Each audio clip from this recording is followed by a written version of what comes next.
Hey,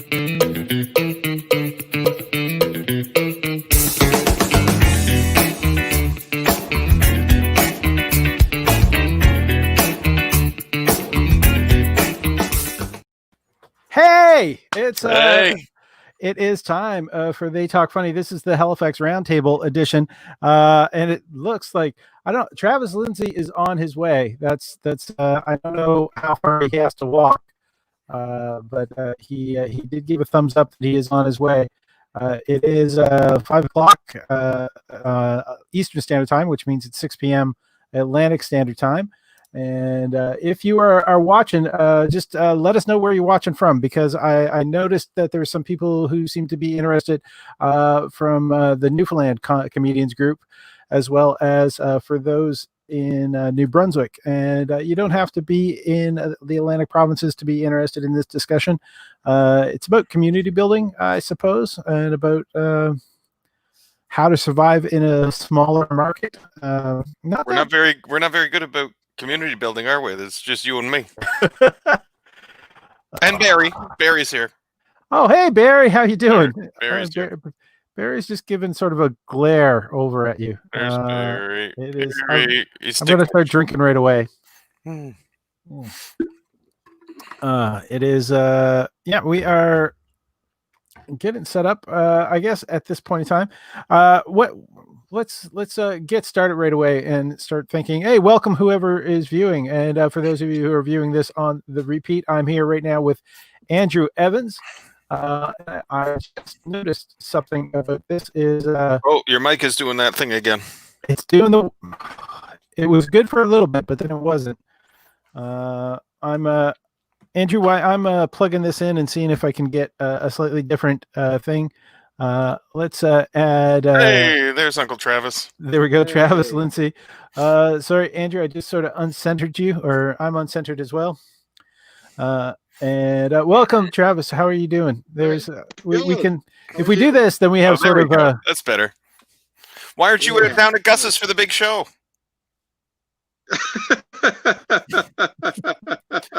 Barry's here. Oh, I can tell. Barry's here. Wow. That's it.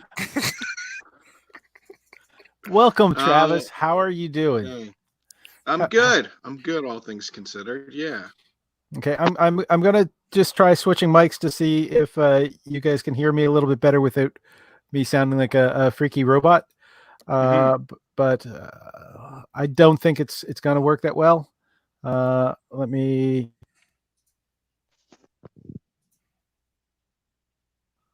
That's not it. It's working. That's not. Did you say that was better? It was working and then it stopped. It was. Yeah. Stop working. How about this? Is this better? That's good. That's good? Yep. Okay, I'm not touching a thing. Trying to not make it go away, go bad. Welcome, Travis. How are you doing? This is you guys can see when the comments are coming in, so and you can see that we have a certain number of viewers over in the top. Do you guys actually see that in the top left of the view screen, how many viewers we have? No. Okay, I do. We actually have people out there, so we should probably at least be a little bit entertaining to a point. Andrew, you get the wrong people for that. Damn it. If only Cat Rob was here. We've got. All right. So, Andrew, why don't you introduce Lindsey? Lindsey can introduce me, and then I'll introduce Andrew. Okay. Well, right here underneath my finger is the fabulous, all the way from Sackville, Nova Scotia, Humber College educated Travis Lindsey. Yeah, that's me. And up over here, this direction over here. That's Paul Ash. He's running the show. I'm not one to be really in charge. And over there, that is Andrew Evans. Andrew Evans is a guy who left Nova Scotia to pursue comedy because he loved it in Toronto. Did a Comedy Now, among other things, was a regular at Club 54, and then moved back to Halifax, and where he's doing some well, he's being a man on the scene. And yes, there we go. We got chat participation. This is coming in from Twitch. So we're broadcasting on Twitch, on Facebook, and on YouTube, and that is Tim Rial. Tim Rial is an Ottawa-based comic who works both Yucks and Absolute. So welcome, Tim. So glad to see you here. I'm going to be chatting with Tim a little bit later tonight as well. But we're right now. We want to focus on the maritime comedy scene. And what's happening there. I know the loss of Andrew Vaughn is like right at the same time like COVID was happening, and it's just just a couple of days. I want to say like just a couple of days after all that stuff started. Yeah. So what was it? March 18th, 19th, 18th. Yeah. And I mean, so it was like a double blow to your guys' scene. How would you guys? I'll ask the question to both of you. How would you describe the Halifax scene? Well, Travis is more involved in it than I am, that's for sure. So we'll let him take this. Like I said, I'm more of a weekend warrior. I kind of do the pro shows around and stuff, and socialize with the guys a lot. But Travis knows a lot more about the ins and outs of each of the rooms and stuff. Yeah, it's right now it's in a big transitional phase. There's a lot of new people. There's a lot of new people. As in new, were they new pre-COVID, or are you talking about people now that pre-COVID some restrictions? Okay. Yeah, no, they're all pre-COVID. No one's like really doing their first. I mean, there was actually one guy at a show last week who was doing his first set, but for the most part, I mean, it's like people that are like under 2 years in. Right. Yeah, so it's a very fresh scene, which is like exciting and stuff too. Also a little stressful. Like when you've been doing it for a while, you see people making the same mistakes you did, and you want to help them, but they gotta learn it themselves. Don't I know that story? Yeah. That's probably what drove me back from Toronto to Halifax. It's enough of this. Yes, throttling people is not acceptable behavior. That's for sure. If anyone who's joining in wants to, I see that we're getting more viewers. If anyone is joining in and you are in the Maritimes and Atlantic provinces and you want to be join the roundtable, you're more than welcome to just send me send us a little message here in the chat, and I'll send you the code to get you on screen with us. So the Halifax, well, that's a sign of a healthy scene is that there's more people joining in. Are there the number of mics growing at the same time, or is the number of mics staying? It's pretty consistent. One just started up. We'll see if that keeps going. But for the most part, there's a mic every night of the week. Which has been pretty consistent for the last few years, which is nice. It's kind of hard to have more than one. Sometimes we'll have two, but it usually goes back to one. Yeah, and to make it work, it has to be kind of socially distanced. Like if somebody had a mic on a Tuesday in Dartmouth, and then somebody had one in Halifax, that would kind of survive because they're not drawing from the same neighborhoods. But I can see how that is. By the way, for Tim Rial, Tim Rial, just to confirm with him, it is pronounced Sackville, not Saxville. Yes. That was something that was brought up in talking about. I made the mistake of asking people from Montreal and Ottawa to name cities in Halifax, in Nova Scotia. Okay. And Saxvilles came up more than once actually, because they wanted to say lower Saxvilles and then upper Saxvilles, and as soon as they found out that there was more than one Sackville, they just went with every direction. So middle Sackville's the one to go to. Oh, that one. I hate Middle Sackville. Would you prefer Middle Muscadine? Honestly, yeah, because Musquodoboit's Musquodoboit, and they embrace. No one really does a class system, but people will go, "Oh, I'm not from Lower Sackville. I'm from Middle." You're a fucking from Lower Sackville. Stop it. How spread out are the mics? Is everything sort of in downtown? I mean, Halifax for years, like they were in the top five top five for a number of bars per capita of cities in the world. The first three were in Scotland, and I think Halifax was number 4. Can't remember where the fifth one was. It might have also been in Scotland. St. John's, Newfoundland. Yeah, well, I suppose so. With George Street, it would make sense. But are all the mics sort of keeping downtown, or are there any that have been? Yeah, no, they're all pretty much like downtown. Yeah. All right, so nobody has opened something up in a strip mall in Dartmouth. No, not yet.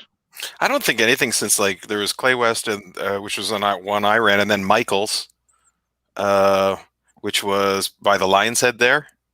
Okay. I don't think there's been anything since there, has there, Travis? Outside of the downtown core since those two. No, every now and then someone will do something at Jacobs or in or New Scotland, occasionally New Scotland. But I mean, those aren't consistent mics. Those are just every those are pop-ups. Yeah, pop-ups, and they're both downtown Dartmouth. Yeah. Right. Yeah. Okay. I remember when I first started, when Ralph's Place first became Ralph's Place, but didn't become Ralph's Place before it get the license for strippers. Yeah. There we did comedy there, and then there was it wasn't Dooley's, it was Canadian Tires moved now too, right? It used to be the Kmart Plaza in Dartmouth. The Canadian Tire that was close by. There was it was Steak and Stein that then became something else, and it was a blues play. Blues was in its name or something like that. I always want to call it Beerley's, but it's not. It's something House of Blues. We actually during Comedy Dog's time that actually we had a recording. Peter White was on it. Who was that? That was it was a CBC show, I believe. Came in and they recorded. LOL. It was Laugh Out Loud. It was so you think you're funny? I don't think it wasn't a competition. But they were going around regionally, and that's when we were getting the good press, and so they came over and they recorded one in Halifax and another one in Dartmouth. Well, I did one in Hamilton, and it wasn't a competition, so I'm wondering if it was So You Think You're Funny. You know what? It might be So You Think You're Funny. Tracy Rideout? Yes. Yeah. Yes. Probably definitely. So You Think You're Funny. Yeah. So that was some of the stuff that happened back in the day. So Dartmouth could support. We had it was bi-weekly in Dartmouth. We were able to support a show. We had enough comics. And it sounds like your scene is healthier enough that it has a broader bunch. I mean, and not all the comics live downtown, so there's probably some who do live in Dartmouth. Have you moved downtown, Travis, or are you? No. I'm still in Sackville. I spend a lot of time with my girlfriends who lives downtown, but for the most, I'm still in Lower Sackville. Making it sound like a prison sentence. Yeah. Still doing time. Fridge is full of Diet Pepsi. It's going to keep him there a while. Oh no, it's not Mom's Place, is it? Oh yeah. Oh yeah. I keep on forgetting how young you are. You've got now.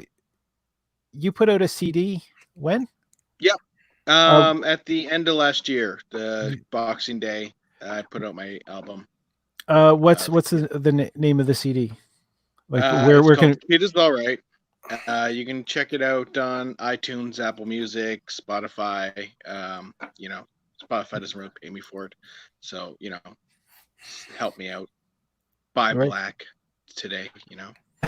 Is today the day? Mm-hmm.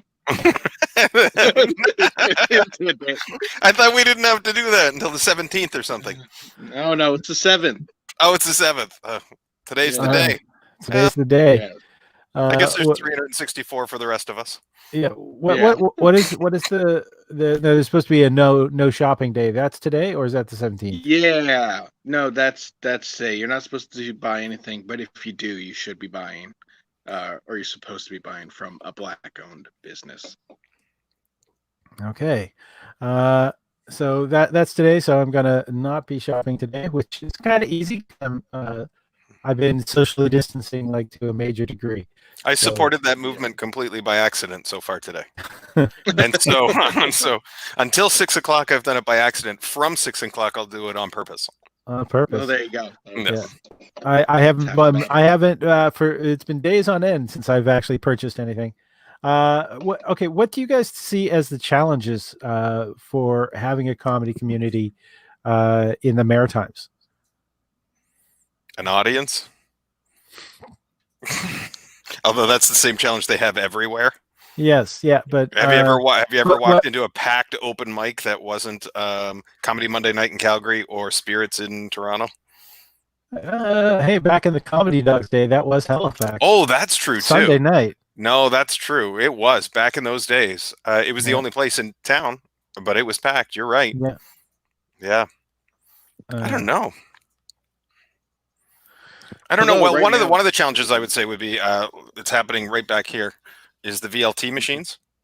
Yes. Yeah.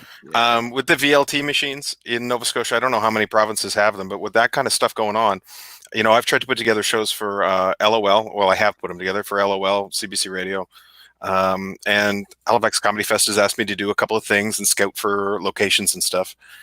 And what you find really quickly when you're looking for places to do it, you're looking for a stage, you're looking for a sound system, you're looking for lights, and you're looking for seating. And stages are fewer now that VLTs are around.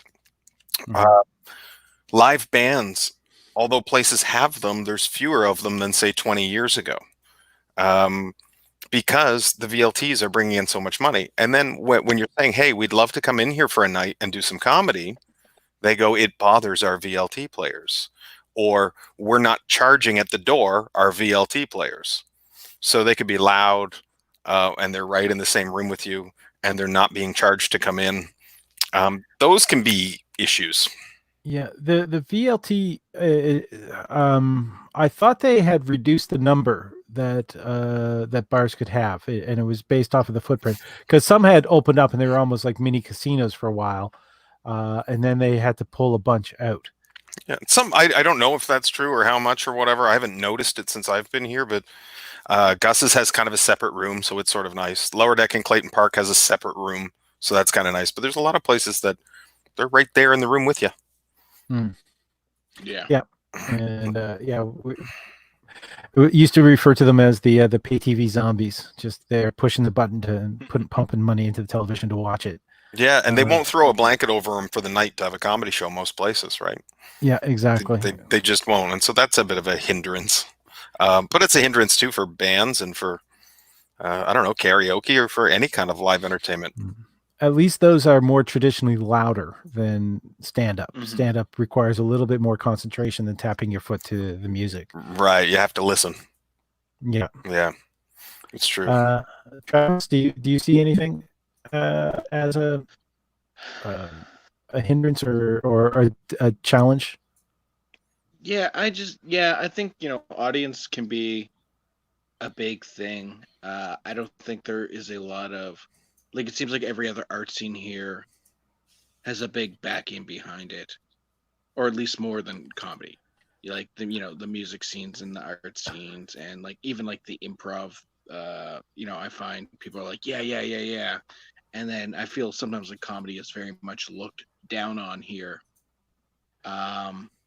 Which really can affect the audience. Right now, though, I will say I think people are just starved for anything. So like the last few mics I've done, they've been packed and they've been great. And I want that momentum to keep going, and I hope it does. But we'll see. Now, one of the things that talking ancient history with the Comedy Dogs, one of the things that made it sort of happen the way it happened was the involvement of the Buddhist community. There's more Buddhists per capita in Halifax than there is in any other city in North America. The Shambhala Institute, Ellen Page went to the Shambhala school. It's a huge thing. And so when Comedy Note started, it was me and this guy named Joe Maurizio, who had been an attendant for a Buddhist monk. And so he was still very much involved in the Buddhist community, and they reached out and they support anything other Buddhists are doing. And a lot of the people in the art scene might also explain why they're supporting improv as much as they do. But at the same time, they sort of are a little bit more leery of the edgelord type comics, the younger or newer comics who are going, I'm going to hit these topics because these are the topics that the comedians I like talk about, yet they don't have the talent to kind of talk about them in a way that is funny and not offensive. So that you could find like all the shows are being painted with that brush. Whereas, unless a show makes a distinction and curates itself and tries to woo in the audience who is kind of turned off by other comedy shows. But that's one thing. I forgot all about that connection to the Buddhist community you had. Yeah. They really make a difference. That's true. That's true. But we need you back in Halifax because we lost Andrew, the guy that was kind of the glue. We need some glue back here. So what, you want to kill an old horse? Is that what you want to do? No, we need you to tap into these resources we don't even think about. Well, look, I'm here doing this now just to, a little chance to get people involved, and you see how well it's working. We get the two of you guys and two people watching. Thanks, Tim, for sticking around. That's because everybody's new. Everybody here is new. They don't remember you. They're not old school like I am, and know what you've done for this community. They're new. They don't know. But if Andrew was in your spot, if he was still around and he was in your spot, there'd be 6 or 7 people here probably. Well, the other thing too is I'm older, so a lot of people will not notice. Will kind of write me off as, oh, he's just an old guy that isn't famous, right? It's like I don't have the TV credits that you have, Andrew. Yeah, so, but that doesn't matter, and that you would have all of the credits I had if you lived in the right place long enough. Like I always told people, I didn't get a Comedy Now because I was the funniest guy in Toronto. I got it because it was my turn and I was there long enough. That's all, right? I mean, Travis would have got one if he stayed, and if the show kept going on.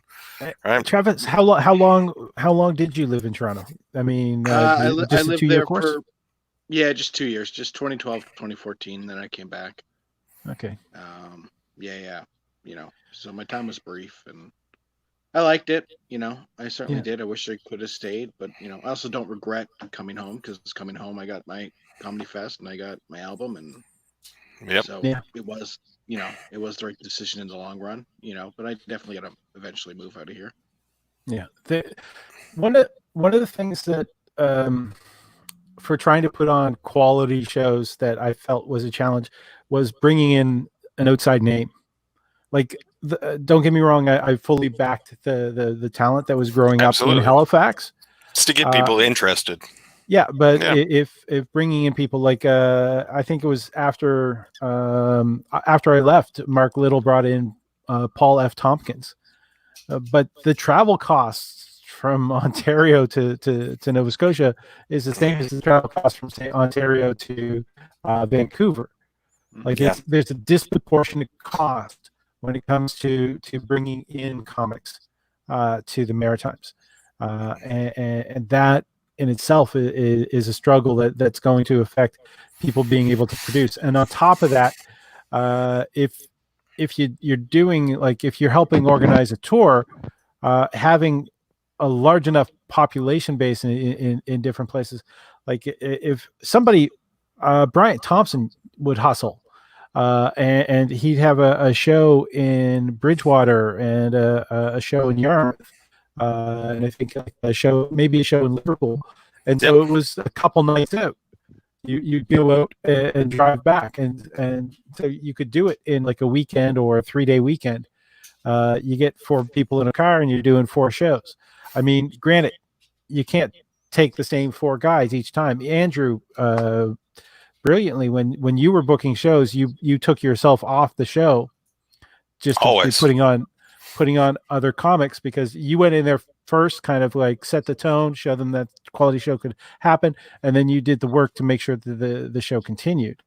It's the people who are stage hogs who can't picture putting on a show without themselves on it, are the ones who are going to kill the longevity of a recurring room.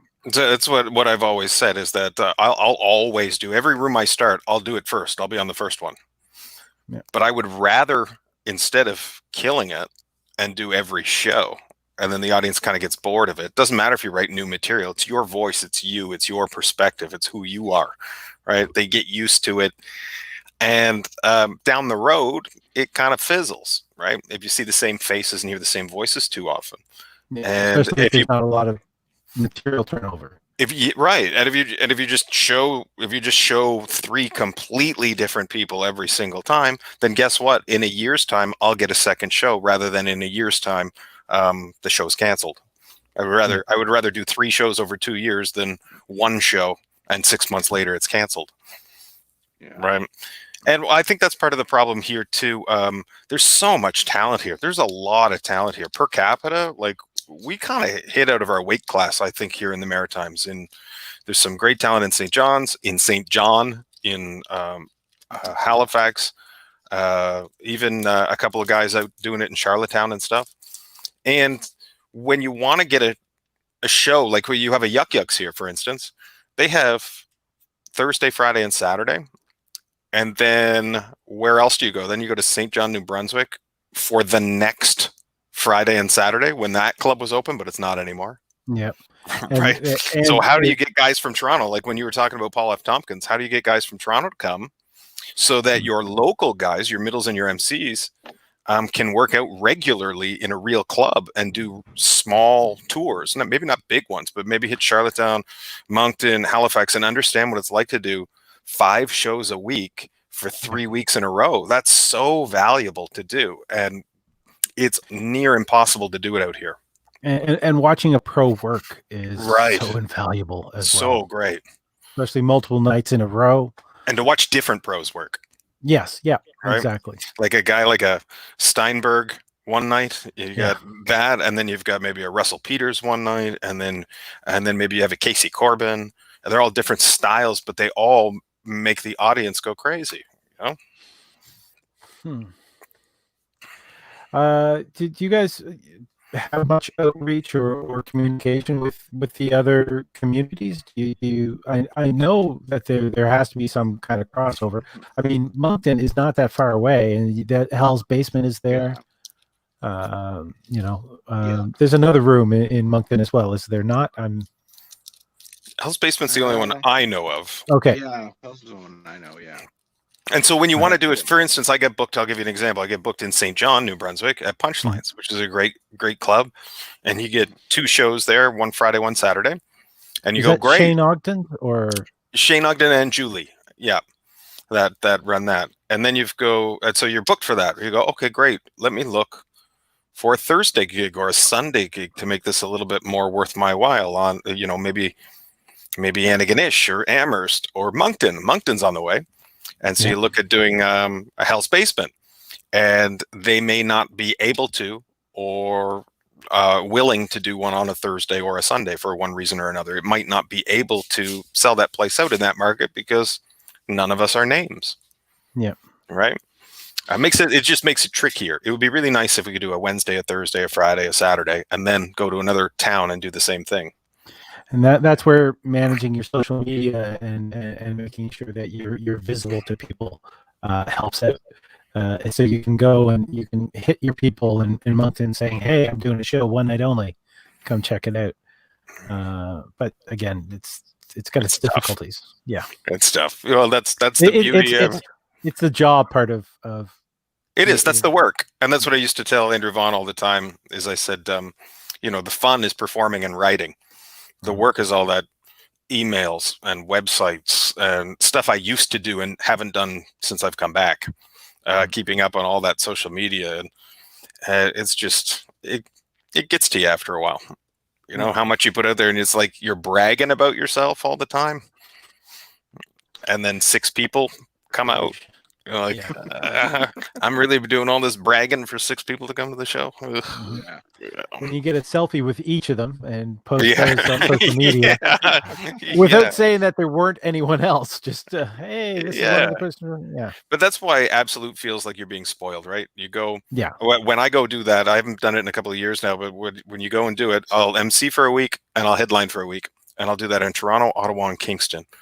And in Ottawa, sometimes you will get over 14 days. Sometimes you'll get 30 shows in 14 days, right? So there are Saturdays that there'll be 3 shows. Sometimes they'll send you, have a guy pick you up at the club afterwards, and you'll go do a 4th club at Carleton or some other place in town. And you really understand how to perform. You learn quickly how to grab some of these other skills, like your early show didn't go so well, or a joke didn't go so well, and you immediately are back on to give it a try again in an hour, and then an hour after that you spritzed some line on stage with this great, wonderful crowd that you can use again the next show, and you just get this rhythm that you get when you can't get it when you're doing it Friday and then next Friday and then next Friday, or an open mic with no audience that's sufficient enough to give you the ideas of, is this good? Like, I don't know. I know there's 15 of you here and 6 of you laughed, but I don't really know if this is good. So Peter Bowen, a comic from Montreal, is just giving us 3 I guess that's laugh till you cry emojis. So welcome, Peter. Thanks. That's one of the things that Absolute. I did the upstairs downstairs, like 3 shows in the night. Yeah, that's great. The thing is, I got distracted by somebody in the audience, went into the audience, and then, where am I? Did I tell that joke down here yet? Yeah, I've done that. Or it's like. Like it's at that point, keeping to your set list gets a little bit harder. I know I told this joke in the last hour, but was it upstairs or down here? Yeah. Great problems to have. Fantastic problems to have. Fantastic problems, and owning up to the audience is great. It helps, but it's trying to make sure you're keeping Jason happy with the timing. Seinfeld said you need good audiences and bad audiences, right? He says you need both. You need a bad audience to help you edit, and you need a good audience to help you explore. Yeah. And I feel in Halifax, it's not that we don't have good audiences. We don't have enough good audiences to allow these people to explore, right? To try stuff out, to take a joke that's normally 30 seconds and turn it into 2 minutes on the spot because the audience allows you to, or something happened in front of you, right? So it's a lot of, I don't want to call them bad audiences. That's the wrong word. Maybe small would be the thing. So it's more about you do your material. It's the laugh and stop. Yeah. The laugh and stop crowd. Which you need. But you also need what happens at Ottawa and Absolute, which is the ego feed. Yeah, it's an ego feed, but it's you're spoiled so bad. But you also come up with so much material because they allow for it. I could talk to somebody in the audience there for 10 minutes without even thinking about it, and the whole room's loving it. And then I get off stage and I go, it wasn't that good, and it wouldn't have flown in Halifax, but it worked tonight. And in that 10 minutes it was the illusion that it looked like it was good. I actually got 30 seconds of new stuff that was good. Yeah. Or a line or a tag or something. Right?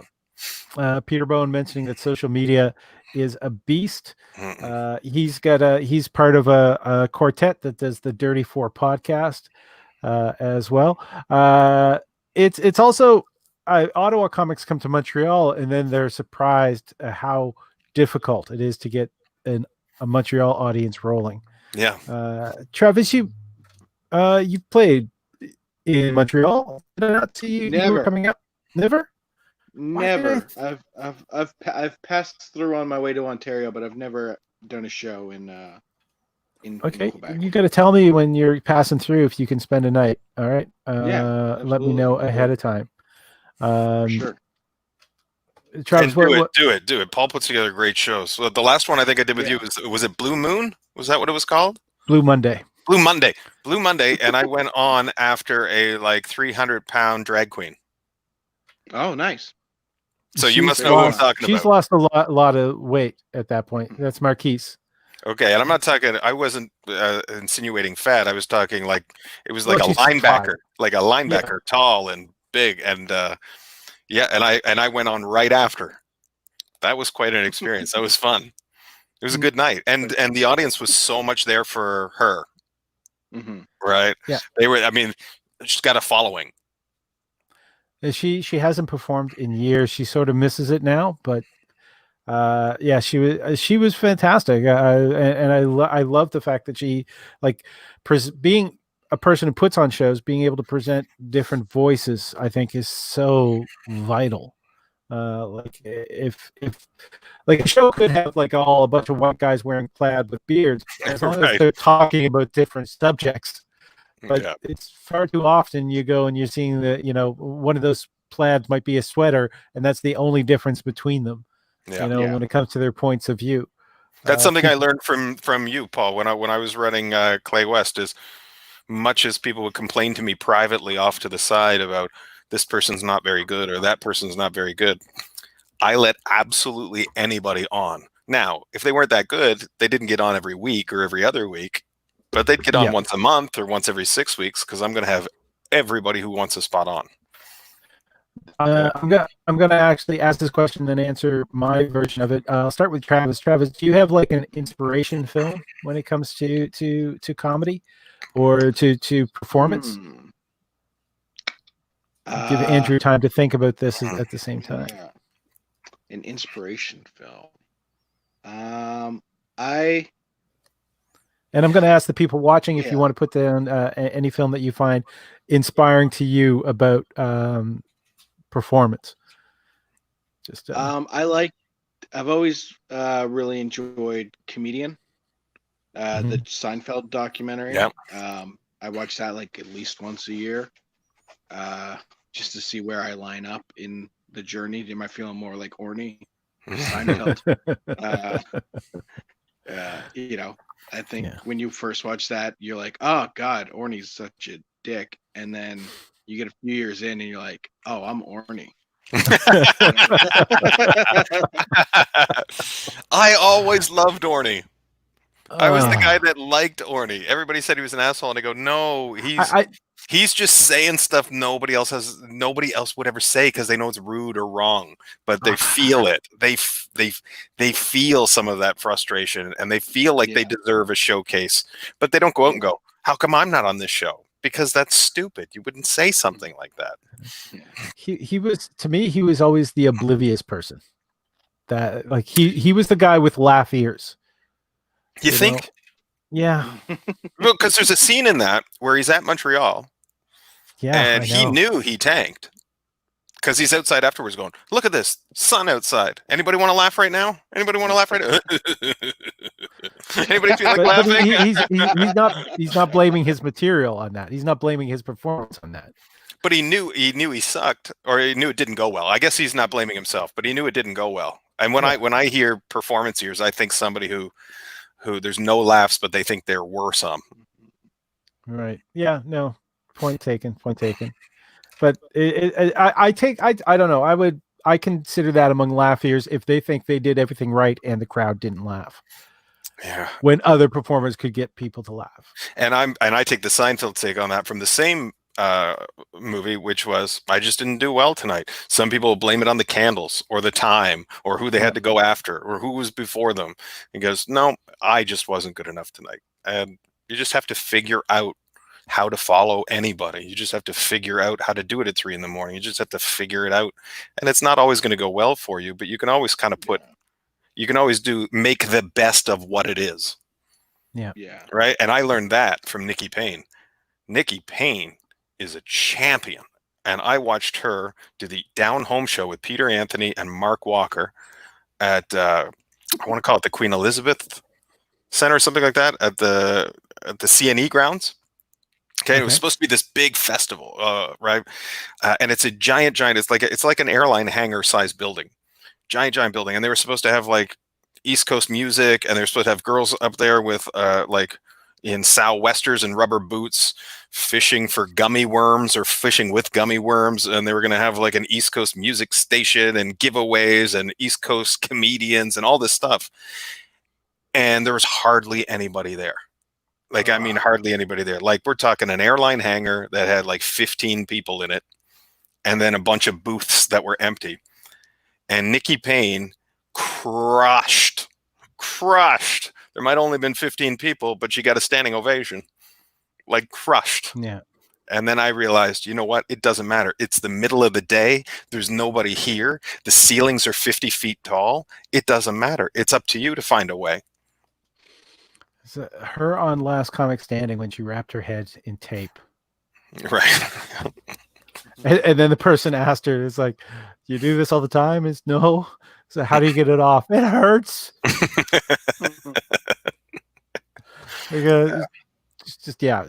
She's a comic through and through. Right. Yeah. Oh yeah. Big time. I don't think she does it as much anymore. I think she went back to school, and I see her every once in a while. I worked with her at Punchlines last, but that was like 2 years ago probably. Mm-hmm. And I knew she came down to Sackville and did Brewster's, but I don't know if she does a whole lot of it. She did. She was at the Hubcap Festival this year. Hubcap, yeah. Yeah, we hung out for a bit. But yeah. She's killer. She should be world famous. Andrew, do you have a film that you consider inspiring? I don't know. Inspiring comedian is definitely one of those ones. But remember the Tom Hanks movie? What was it? Punchline? Yeah, with Sally Fields. Yeah, and another one is Swingers with Jon Favreau, where like I again not necessarily. I think inspiring might be the wrong word. Yeah, your money. It might be the wrong word, but Jon Favreau's character was hosted an open mic, moved to L.A., and there's this scene where he's saying, you know, they were talking about coming to L.A. They were handing out sitcoms to stand-ups at the airport. He goes, and I get here, and now I'm just hosting an open mic at the Ha Ha Hole once a week or whatever. And the girl he's dating is basically like, you're doing what you love, right? Yeah, and you're getting paid for it, right? You can fill your belly and pay rent. Yeah. Well, then you did it. You know? Yeah. Then you did it. And you see the ups and downs of Tom Hanks in that movie too. And I believe his dad's character in that movie was a doctor, and he was in medical school and dropped out to do stand-up. And he's alienating family. He's alienating friends. Everybody's thinking he's crazy because here's this great job and all this respect that comes with being a medical doctor, but he didn't want to do it. And all the ups and downs that went with that. And I don't know if it's inspiring or if it's like inspiring in that I'm not alone. There's other people that feel this way. It was neat that it treated comedy as a drama. Like comedy as a background for a drama. And I mean, it was sort of unrealistic how quickly Sally Fields got better, but she got better when she started doing more than one show a week. Like that was the thing. He started taking her around to all the other rooms because he was sort of the rising star. And Tom Hanks did a great job as a comic. Yeah, he was a little bit mentally unstable with it as well. Sort of like all those neurotic impulses that kind of feed upon us when we're going into performance. And it was a good exploration of that, and it played off well against each other. You know, Tom Hanks, Sally Fields. Yeah, it's a good film. Yeah, inspiring. I don't know. Like it was good for me to see Seinfeld bomb in comedian. I don't know if that's inspirational, but it's kind of like, oh yeah, like if you do this right, you're supposed to bomb. Yeah. It's going to happen. It doesn't matter who you are. For me, if I'm going to say It's probably the film that I watched the most. There was a time in my life that I watched it every day, and that is and it's not stand-up comedy related. It's called The Commitments. It's an Alan Parker film based in Dublin, Ireland, about a soul band being put together. Okay. I never saw it, but I've heard of it. I highly recommend it. I don't want to spoil it, but it's basically it's a bunch of different people who don't really have much, like they're pretty much downtrodden lives, and the fact that they get to express themselves through art, in this case being soul music, and then not just treating it as in I have the art to get out of me, but actually putting the work in to get better, and then to see how they evolve. They evolve at a very quick rate because it's it's a film, but it's just to see. And there's a speech towards the end where I'm not going to give a spoiler per se, but it's one of the characters says to the main character, the guy who played the manager, just said, "Look, success would have been inevitable, right? What you've truly done here is you've raised their expectations." Okay.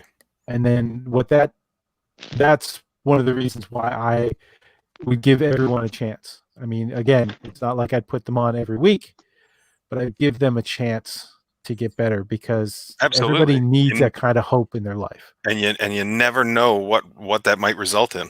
Yeah, exactly. And it's also what that can do for people. So yeah, The Commitments, Alan Parker film, based on a book by Roddy Doyle. Highly recommend it. I'll watch that tonight.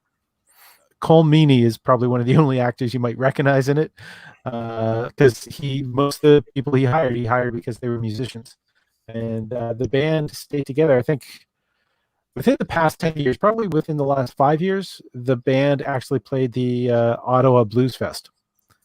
Okay. So the band stayed together. So I think there was at least 3 albums came out of as soundtrack albums. Interesting. Pretty amazing.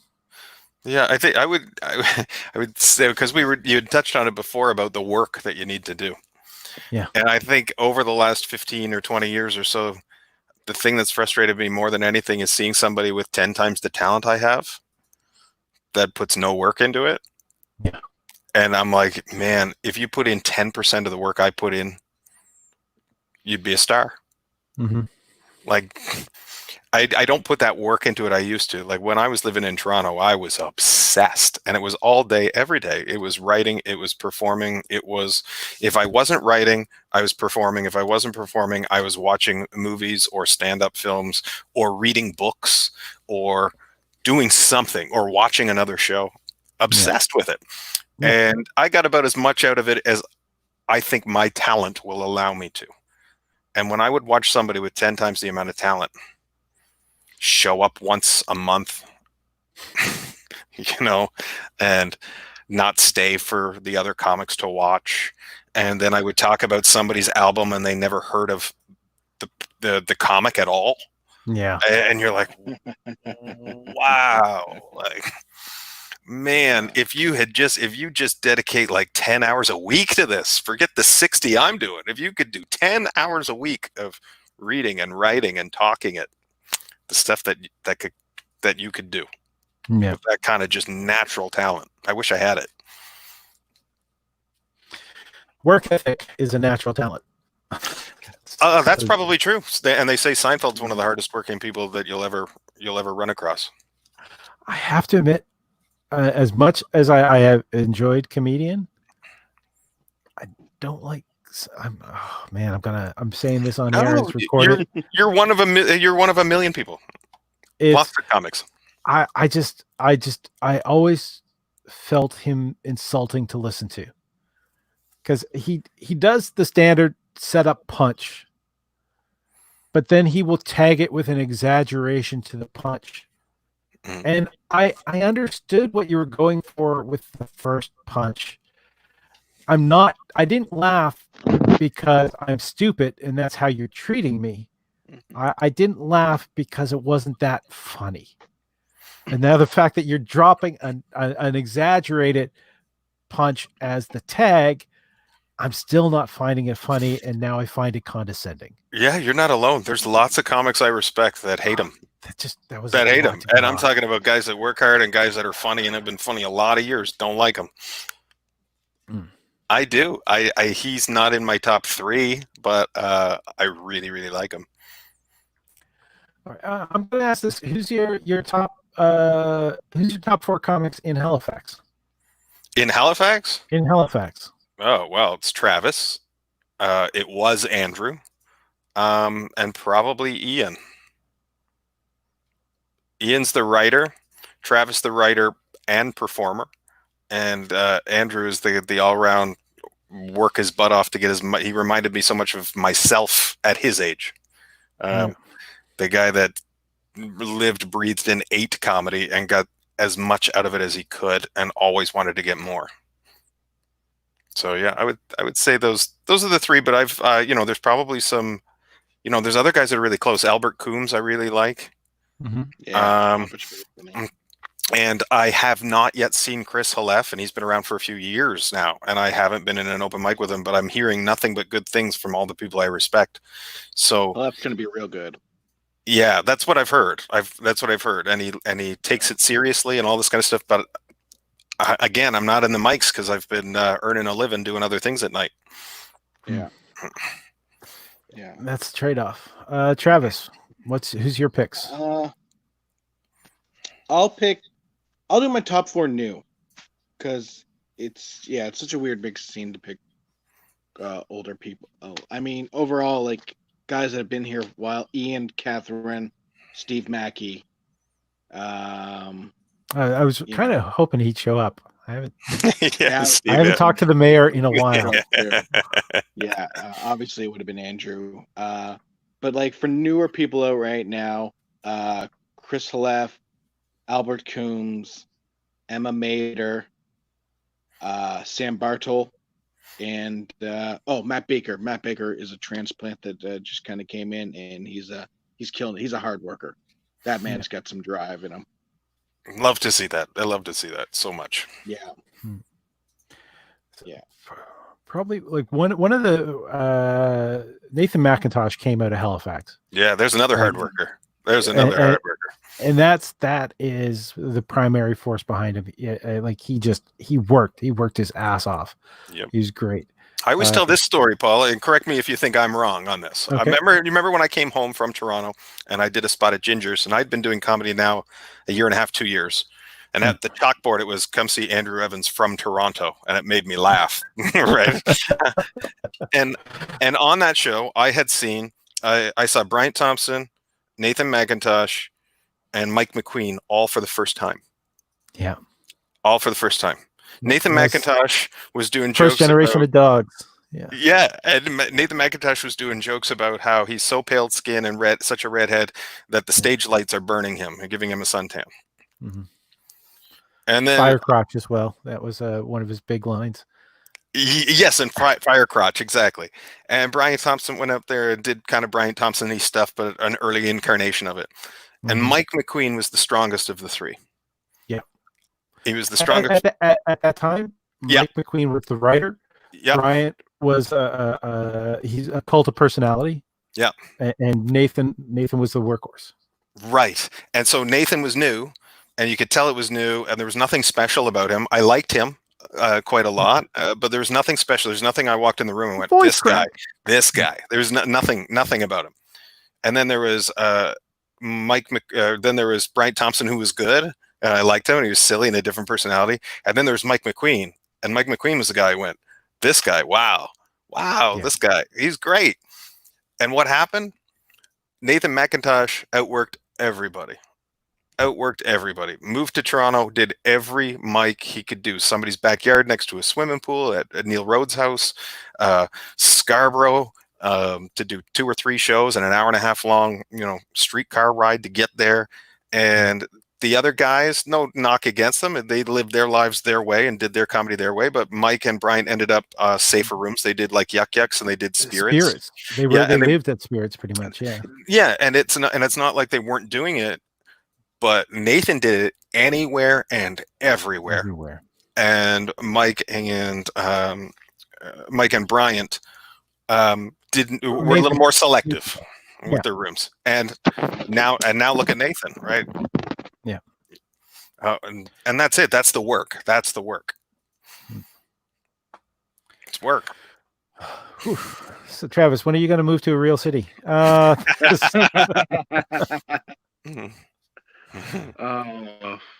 Hopefully soon. I mean, I gotta wait for this shit to all end, but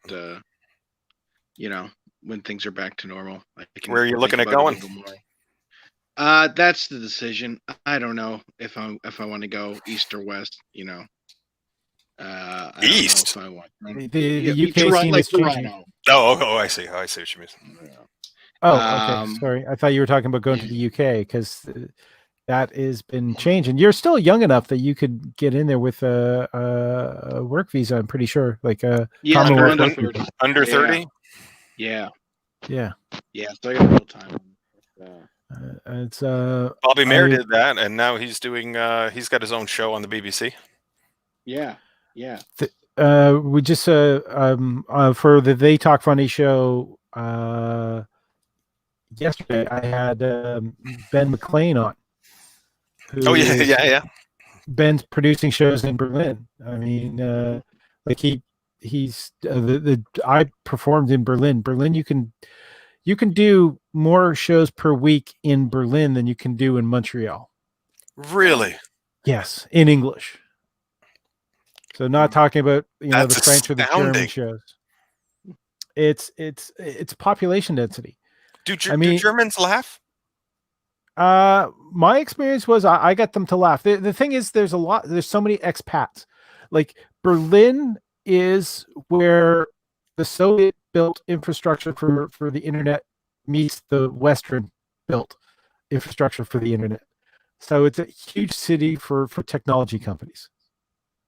Okay. And because of that, it's and because of the fact that the city was divided for so long, real estate is cheap. It is basically that everything that made Montreal attractive to artists is what makes Berlin attractive to artists now. See, I just picture a room full of Germans who understand English. That's a very funny joke. I like that one very much. It's just like 200 people doing very good joke. Thank you. You're not going to get like an absolute kind of response. Right. It's not like you're playing Ottawa Absolute, but I played basically an outdoor rave space. It was like half covered with it out to the open, and the green room was some old car seats that were set beside the canal.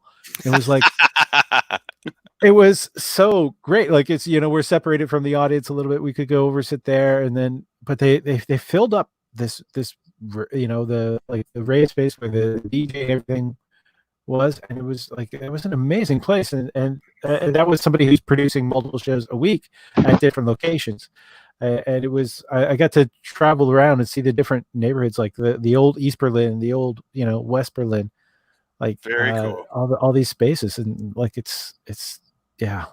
If I could I'd move to Berlin if I had the choice. But really, yeah.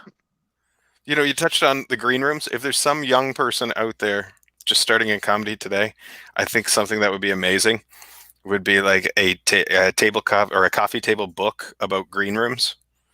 Like the comics do. Like it's too late for me. I never took any of the pictures, but the amount of green rooms I've been in that were like a dishwashing pit in a hotel, right? Yeah. And then you said like car seats outside, right? Yeah. And it was bathrooms, and it might be. And then there's big giant halls that they put you in. There was one place I was in with all kinds of it was in a music room, but it was like with all the high school music students stands and an old piano they don't use anymore, and you're in it like this, and you got to wiggle out to go to the stage. I would love to see a collection of somebody like Jay Leno's green rooms over his career, because in the 70s and 80s, Before he was Jay Leno, all those places he would have been. Places covered with graffiti, posters everywhere on some of them. Yeah, great. I want to say hey to Sarah Lalazar. She has popped up. Sarah is an incredible musician who tells comedic stories. She doesn't do stand-up shows so much, but she's got an incredible voice. So she's just popping in, calling me Papa, because apparently stage dad. Which there was an awkward thing that happened at Sarah's birthday. I don't know. I gotta embarrass Sarah by saying this. We just hit an hour, by the way. So this isn't related to Halifax. I don't need to embarrass Sarah by saying that. Talking comedy, I could do this for hours and hours and hours and hours. I know. We gotta do this again and maybe try to get more people involved. I don't know how interesting this is a show to watch. Us talking with each other about how much we love comedy, but I could do it forever. This is just like a car ride to a gig. Yeah. What's your thoughts about the future? Restrictions are being lifted in Halifax right now. In Montreal, things are going to get tighter again a little bit soon. One of the bar openings, there's been they got busted for not socially distancing, and now a bunch of COVID cases are being tracked back to a bar in Brossard. It's we went a bunch without any cases, and now we've got a few again. Yeah, all travel related though. They're all travel related, but that doesn't make me feel any more comfortable about those travel related people that could be in a bar. Yeah. So it's scary because I mean, what was his name? The Canadian musical theater guy who just died in New York. Nick Cordero. Yeah, Nick Cordero. 41 years old. Yeah. Well, did you also, like, even if he was to survive, they actually, because of an embolism, they had to amputate his leg. Yeah.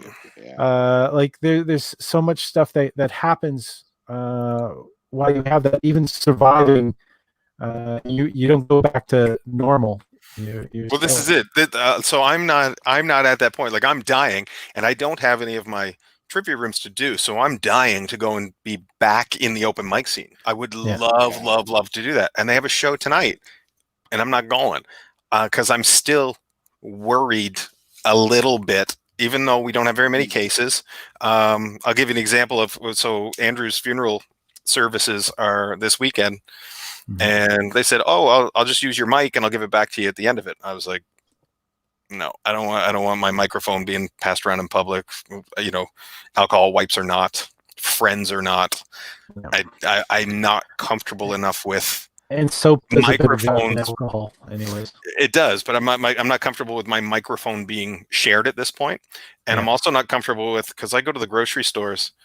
And I'm quite comfortable in there. I'll wear a mask. I'll keep my distance, all this stuff, but not everybody else does. And until other people respect 6 feet, until other people respect how we work together, I'm not real comfortable in bars, because there's going to be, if you get 10 people in that bar, there's probably one that goes, "It's just a flu. Shake my hand, give me a hug. Come over here, buddy, whatever." I'm like, just takes one. And my dad's a 68-year-old diabetic with triple bypass. So I don't want to take anything back to him. The cop in the UK with his quote, "It's crystal clear that drunk people don't know how to socially distance." Exactly. And those cops are out there every day, and paramedics and firefighters, security guards, and they all shop at the same stores we shop at. Right? Yeah. And so it'll jump. We'll get it back. We'll get another flare up. And I really want to go back to the clubs. Yeah. But I'm not sure about how the audiences are or how the club owners are. I've done some math, and other people have done math and whatnot. And I went to the NCOVID site, the one the free site where they track all the people who've had the condition. Everything. It's what is it called? NCOVID 19 .live, and it's a live tracker of how many people have caught it, how many people have recovered, and all that. Right. So if you take the total number of cases and you subtract the total number of people who recovered, take that number and divide it into the number of deaths, you're close to 8%. It's less than 8% of a fatality rate. Now, granted, not every place is tested as well, and obviously those who have got severe enough that they can be tested. So saying it's 8% is a little high. 8% is a little high. I heard on CNN a John Hopkins report that came out just a couple of days ago is 4%. 4%. Yeah. Somebody else, I was saying, like, I'm not too keen to go back to performing or going into bars. And somebody said, well, it's just 1 or 2%. And it's like, even if you want to argue about the numbers, like, what's an acceptable amount of deaths? Right. So you can go drink with your friends. Right. And that's it. That's exactly it. And it's not just about me. It's about, I live in this building, or have for the last few months, with Helen. And in this building, there's probably 1/3 of it are people 60 years of age or older. And I see them with their walkers and their canes and stuff. And if I had it and it treated, and I was asymptomatic, didn't even know I had it, and I picked it up from a mic somewhere from somebody else who didn't know they had it, and I came in here, this building, there'd be half a dozen deaths probably in this building. Yeah. Elevator buttons and doorknobs and stuff like that. And I couldn't live with that. But it's not stopping me from going places. I go grocery shopping. I'll go to Andrew's funeral. I will say hello to everybody. Instead of handshakes, it'll be elbow bumps or whatever. But it's not going to stop me from living life. But say hello to everybody for me. Will do. But sharing a microphone, I'm not comfortable with that yet. Yep. Being around drunks, I'm not comfortable with that yet. That being said, July 26th, I will be in Windsor, Nova Scotia at Tommy John's Bar and Grill. So Windsor, Nova Scotia, for Travis Lindsey, July 26th. So Travis is trying to get more people to come. Yeah. Come get sick with me. Granted, and Don't also, you live with your grandmother? I spend way more time at my girlfriend's, and anytime I'm in any kind of weird place, I'm chilling there and staying. I'm very careful here. She just had a heart attack after Andrew. Oh, did she? Oh. Yeah. Oh, sorry to hear that. Are you there now, or are you at your girlfriend's now? I'm here right now, but I've not been anywhere really. So, yeah. Even then, I'm downstairs. She's upstairs. Okay. Yeah. Yeah. For those of you who like the show, there's the which way is it? It's this way. It's the hit the subscribe button, hit the bell, so you can be notified when we do any of the shows, like the They Talk Funny, what we're doing right now. There's the Battlecom with the Geek War of Comedy game shows every Friday night, and the Love Doctor live stream happens every Wednesday. So if you need advice about love, sex, relationships, a special guest I have this time, I've got Viva Von Diva is coming out on Wednesday, as well as Wendy Bonbons. So I have two burlesque performers who are going to be helping me with the show. And taking your questions about love, sex, and relationship on Wednesday. Hey, Travis, do you know that the Love Doctor is married but doesn't live with his wife? I did. I watched you guys' episode. Oh, you did watch week. it? Yeah, see? See, it's the way to go. I'm telling you, it's the way to go. Yeah. That's why he has advice to give, because it's working. Brilliant. Yeah. All right. I'm leaving it there, but you guys, thank you very much for doing this. If you ever want to do it, if you ever want to do this again without an audience, just let me know. We can always just hang out online to chat. Sure. I'm up anytime, Paul. I love talking comedy with you, my friend, my Uncle Paul. He is the godfather of Halifax comedy. People don't know it. People don't know it. There's no Yuck Yucks here without you. There is no Jokers here without you. Jokers opened after I left, though, but it's not here without you. Yeah. Weren't you supposed to manage one of those clubs? I did. I managed, I think, the first 8 months of the Halifax Yuck Yucks until somebody decided not to pay me what I was owed. We all know who that is. Yeah. And I was given the choice. I was told I could sue him. He basically told me you could sue me for the money, But if that happens, I'll probably have to close the club. And thanks to your contract that you signed, you wouldn't be able to open up one on your own or work at one that opened up and replace. So,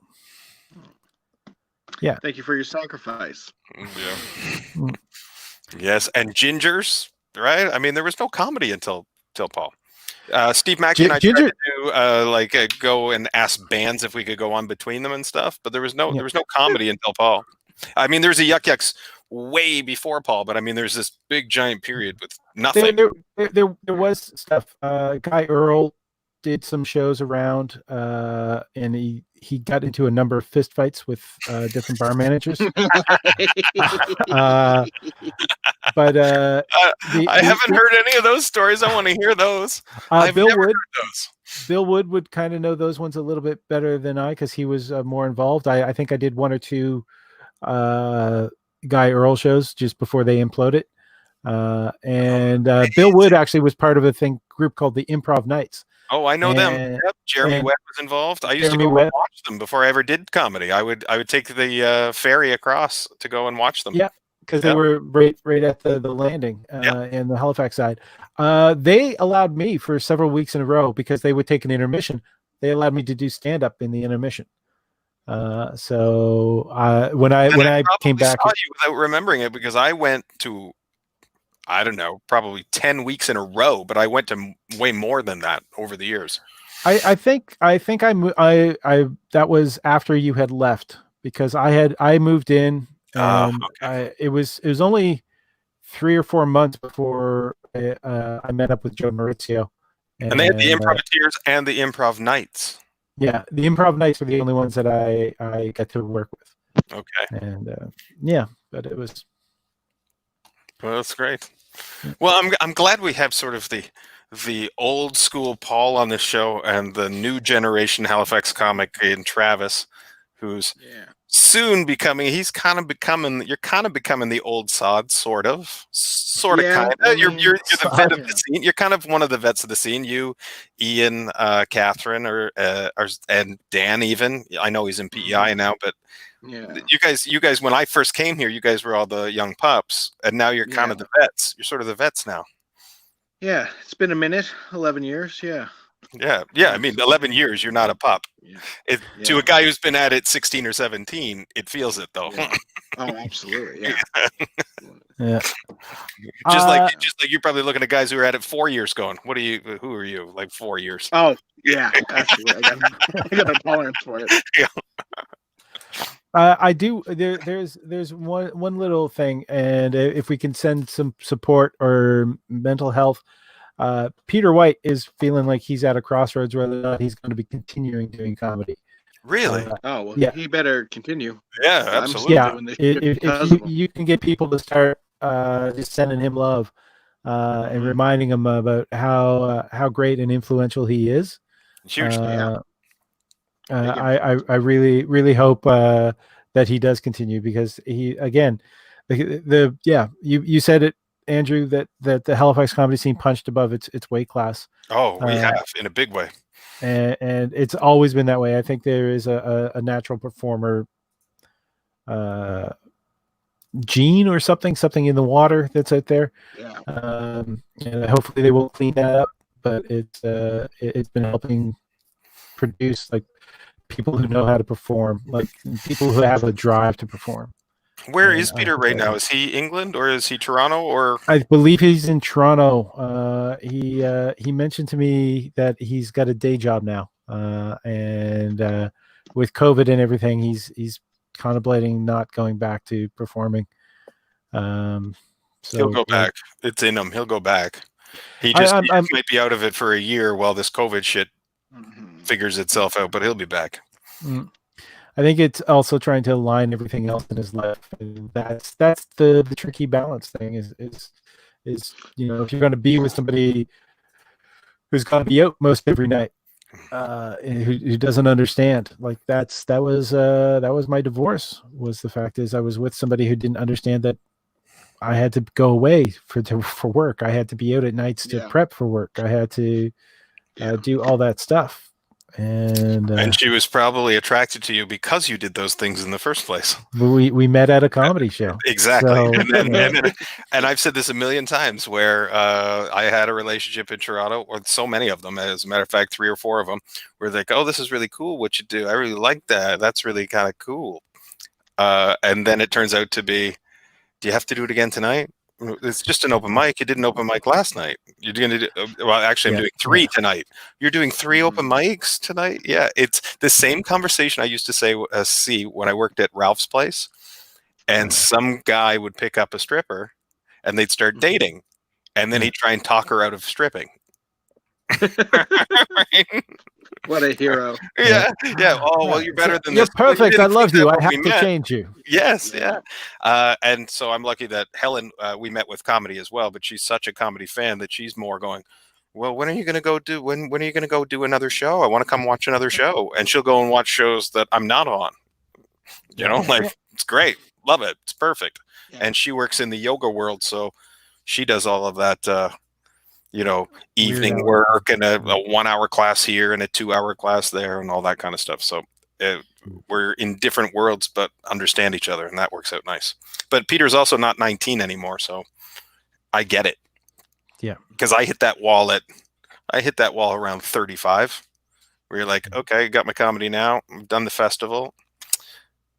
Okay, so now what?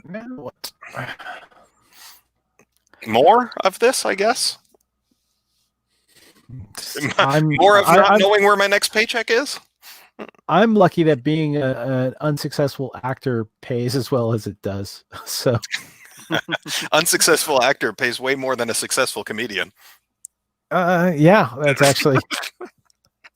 Well, I don't know. It depends on your measure of success, but it's. I'm very happy that I haven't had a day job since 2016. Oh, that's great. Yeah. So. And you have your own place. I've not my own place. I have roommates at both. I've got my wife at one place, with her 2 kids, 2 teens, and I have a place that I share with 4 other guys. And I'm the youngest, so it's wow. You got like a little golden boys thing going on. Yeah, it's I call it the nerd monastery, but it's not been that so much recently because we call it the monastery because one of the guys used to work late at night, so we had to kind of keep a vow of silence as much as possible, so he'd get a solid sleep in. So if you're the youngest, are you the Rue McClanahan of? Are you the Blanche Devereaux of the Golden Boys? Yeah, didn't they just recently get outed for the Confederate flag in an episode or something? Somebody's brought up. Oh, I don't know. I don't know. Travis, you've muted your mic. I can't hear what you're saying. There we go. Wait a minute. Oh, there you go. There. Can you hear me now? Yeah, I can hear you now. No one was really like, it was like just pointing out that like this debate is not something new. It was like literally was like an anti-Confederate flag episode on an episode of the Golden Palace, which was the spin-off of Golden Girls. Okay. Yeah. And well, if it was an anti-Confederate flag, what's the problem? Or was it the fact that Blanche was pro and they ended up pro on the end? Blanche was pro, but then Don Cheadle kind of swayed her on it. So it was like more of like an educational clip than like fuck Golden Girls for this. Okay, all right. Yeah. I remember the Confederate flag stuff happening 20 years ago, 25 years ago, and it just kind of went away and nobody cared anymore for whatever reason. It's I grew up watching Dukes of Hazzard and I had no association with it. But I did. I used to read comic books. I have I had an old GI Combat with the haunted tank, and I distinctly remembering a copy of that had it was basically a black soldier took over the tank, and one of the things he did was he tore down the Confederate flag that used to. Yeah. I think I told you about this last week, is that I was a big Dukes of Hazzard fan too, and I had the Dinky collection, and the General Lee has the Confederate flag on the top of it, and I thought it was super cool when I was a kid. Right? I didn't know what it was. I just thought that it looked cool. And then when I was, I don't know, 18, 19, 17, something in around there, somebody had explained to me what it was and what it meant, and then it's not cool anymore. How it's still around, no idea. Thank you, Freebird. The thing is too that flag didn't exist during the Civil War. That flag is actually a fraternity flag from some Southern universities. So it was a Southern fraternity, and that became what was to represent the Confederate flag. Because, there was a John Oliver episode on it, I think, and the entire history of it. Even like a lot of these statues that are being torn down were put up in the late 1800s, early 1900s by the Daughters of the Confederacy. So they're not even like how. Sorry, I'm going off on a tangent here. This is less about Halifax. Like Halifax, you guys took down the statue of Cornwallis, right? Yeah. That did come down. I don't think there's a statue of George Washington anywhere in Canada or George Washington. Anywhere. I wouldn't think there would be. I wouldn't think. Well, that's just it. He rebelled against us, or rebelled against England, and he lost to us. We kept what we are, Canada. There's you don't see, like, there's not, right. The losers don't get statues. Yeah, for the most part. So you get a participation statue. Yeah, that's let them keep the Confederate flag, and we'll call it a participation ribbon. You know, that's a nice. I don't know why. I don't even know why anybody fights for any flag, no matter what it represents, no matter what it is. It's a fucking flag, man. Like, why do you care this much? Why are you so emotionally invested in them wanting to change the Mississippi flag to take the Confederate portion of it out? Why do you care? Even why? It's a racist symbol. We know that. But even if it wasn't, why do you care that they're changing the flag? Who gives? If they changed the Nova Scotia flag tomorrow, I'd be like, okay. I don't know why, but whatever. It's a flag. Yeah. Who cares? Yeah. And these people are boycotting shit and burning crosses and marching in streets over that shit. I don't understand it. I don't get it. No, this is comedy. In Halifax. What I don't get is the people who say, I have a right to wear my mask, but they won't respect somebody's right to say, okay, but then you don't have a right to come in my shop. Like, I have the right to refuse you coming in my shop. Yeah. How people can't deal with that contradiction in their head. Like, I don't understand. Yeah, that's fine. Don't wear your mask, but stay out of my place. Yeah. All right. So there we go. Happiness. Like, hope everybody there keeps nice and healthy. It started off on a great note. Didn't end so well. I think we're all in agreement. We're all in agreement, but it's not a happy note. Who do we need? You know what we need? We need Peter White to come on right now and bring us a little happiness to leave with. Announce his return. Halifax, you have a very important comedy city. I'm glad that you guys are there, and I hope anyone that's watching, if you are in a smaller area, whether it's New Brunswick, Newfoundland, I hope all of you realize how special it is to have community as part of your comedy group. So keep up the sense of community. By the way, how am I somehow found out I was the only administrator on the Halifax Comedy Writers group. So I've changed it to Halifax Comedy Community. I've made Catherine and Ian moderators as well. Travis, do you want to be a moderator? Sure. Andrew, you can be a moderator too. Just don't go randomly kicking people because they piss you off. Yeah, the truth is that I'm not really a steward of the Halifax scene anymore. Yep. I was when I first arrived. It's the torch has been handed. It was Andrew Vaughn, Travis, Ian, Catherine. They're the ones running rooms. They're the ones kind of doing this. I just sort of show up for Yuck Yucks weekend gigs and Punchline weekend gigs and go to Absolute in Ontario and stuff. My spirit is very much there, and I would like to get back. But like I said, my trivia hosting is how I paid the bills, and it ran at the same time as open mics. So I kind of fell off the map as far as weekly open mics went. So I don't feel like I'm the best cat to be an administrator in something that would concern mostly people that do much more in the community than I do. So Travis, I'm going to add you as an administrator on that as well. And guys, just, post stuff. Andrew, you don't have to be going out to the shows to put your 2 cents in on stuff. Yeah, people are sick of my 2 cents. I promise you that. That has never stopped me. A little bit of posturing is not a bad thing. It's all for the best. It's all because I love comics and comedians and comedy in general.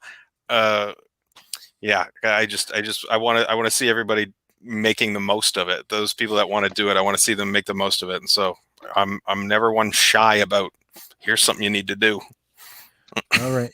And here's something what you need to do is make sure that you go to a comedy show in Halifax or the environs. Go out and see them. Go watch and support these comics. Make sure that you hit the subscribe button down there. I get my elbow up, throwing elbows. Give these 2 guys. Oh, sorry. Where are you? No, there's one. There's the other. Yeah.